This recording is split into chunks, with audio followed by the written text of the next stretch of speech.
Isko Moreno at Buboy Villar ng Eat Bulaga may patama sa kalaban na EAT ng TVJ. Ating alamin, ating tatalakay, ating pag-uusapan. Ito ang Startup Showbiz Authority, kung saan pinatamaan nila ang isang segment ng EAT, kung saan hinihingi nila ang password ng caller para manalo. Narito ang maikling video na aking nahagilap sa segment nilang G sa Gedli. Ano password? Ay, QR code lang kailangan ko.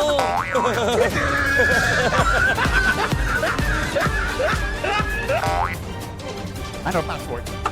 Ay, QR code lang kailangan ko. Nagkaroon ng isyu at reklamo ang bawat kampo. Sinasabi ng ilang netizen na wala namang nakikitang nanalo sa quick response, quick reward, hindi nila tinatawagan o nakakausap ang mga nanalo. Kailan ba tumawag ang staff or si Atty. Maggie doon sa nanalo? Tinawagan ng staff ng generic Take Bulaga, itong nanalo, after na ng issue. Ang mangyayari niyan, kung ako yung nanalo, iisipin ko, ano ba yan, kung di pa na-issue, hindi pa ako kontakin. Hindi nyo kayang panindigan yung title ng segment nyo na Quick Response, Quick Reward. Huwag kayong maglagay ng ganyang pangalan ng segment ninyo. Por ito, huwag kayong magpangalan ng isang segment, ng isang programa na kung saan yung title ng segment ninyo, hindi ganun ang nangyayari in reality. Diba, Tape Incorporated, mga halos sir ma'am.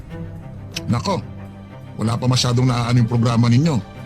Tapos magiging ganyan yung mga tauhan ninyo. Ay sus, kakabaksak niyo yan. Dahil may reklamo na ang mga nanalo daw ay hindi alam kung paano nila maklaim ang kanilang panalo. At ang sinasabi naman ng ibang netizen sa segment na password please ay, may dayaang nangyayari. Kasi alam na daw ng mga staff ng EAT ang number na pwedeng tawagan, pwede nila itong ma-forward sa mga kamag-anak nila or kakilala. Dahil may pagkakataon kasi na may nakatawag na agad sa numero kahit madami pang kulang. Sa isang caller nila na nanalo ng isang beses ngunit hindi sila nagkakarinigan ng mga hosts, kaya na-disqualified ito. Pero kataka-taka daw na siya ulit ang nakatawag sa pangalawang pagkakataon makalipas lang ng ilang araw, na parang alam na niya lahat ng numero kahit madami itong kulang.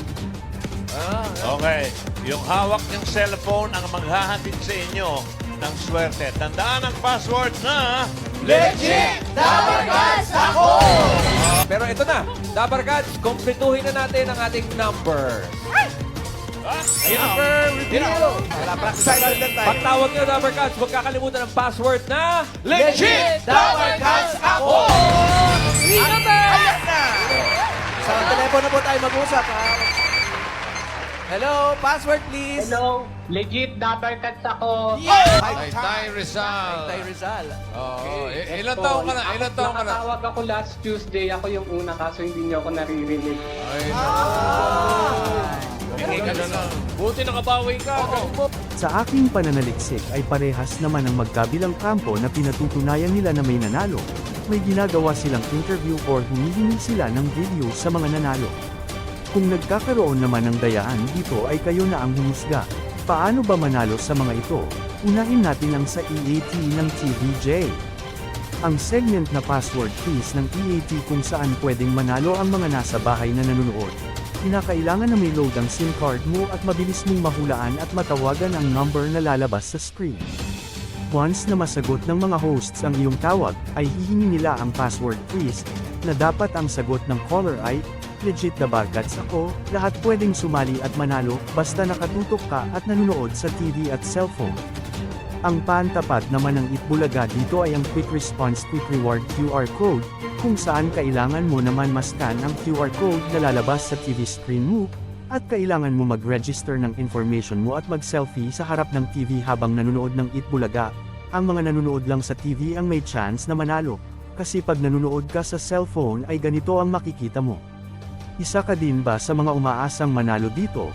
Ano ang opinyon niyo sa bidyong ito? May pandaraya ba dito na nagaganap? Sa anong segment ka umaasang mananalo?